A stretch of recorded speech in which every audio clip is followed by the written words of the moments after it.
I don't know what to say about that, Blue Noses. I'm completely flat after that performance. I don't want to hear anybody saying that the referee changed the game with the sending off. I mean, we'd have to see on the highlights, what those bookings were really like. But, even if you didn't get sent off, we were never winning that game today. We just wasn't up for it.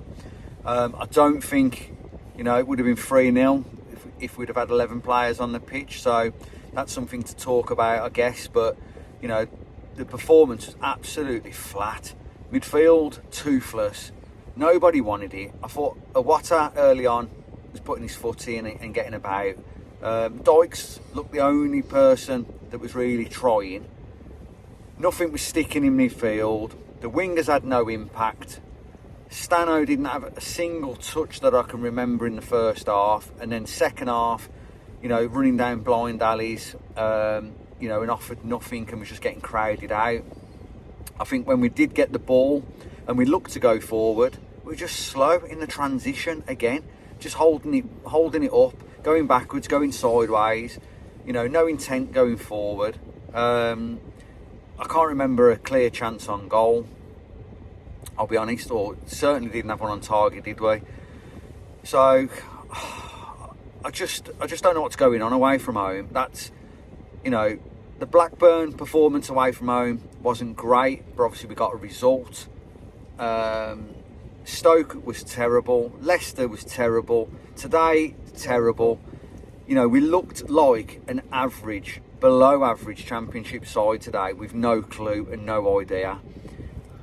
And I said to Alf in the second half, I know we're at 10 men, but that's as poor as I've seen us play for ages, probably since we were in the championship the last time. And it looks like that.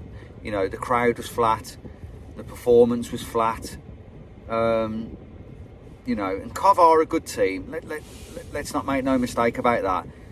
But first half, they wasn't brilliant, but they just wanted it more, all over the pitch. Yeah. First to everything, second to everything. Our set pieces are dire, poor. When the throws come in, them long throws, pretty much like corners, aren't they? And we're not dealing with the first one. We're certainly not dealing with the second one, and that's how we conceded the first goal. But just a frustrating performance, frustrating afternoon, expensive, with the ticket prices. But yeah, we just have to move on. Again, we've got to get a real good result against Sheffield Wednesday on Tuesday, but the performance has got to be there, hasn't it? And I know he's going to rotate the squad. Not really sure what's happened to Dux, because he was in the starting 11 and then we've seen Dykes come on. So that's disappointing, but there wasn't any positives from today. So if you think there are any positives, I'd like to hear it in the comments, guys, because I don't know what we need to do moving forward, because we obviously ain't bringing anybody in till January. I don't know if the system that Davis is playing, needs to be rethinked. I'm just speechless, guys. So, Alf, anything more to add? No, I think you just said it all. There's nothing really to go over, except it's just poor again. Yeah, I think there was a lot of head shaking from the crowd. Obviously, fans went early, what you'd expect. So yeah, love to hear your thoughts, guys, and we roll on to Tuesday. Keep right on.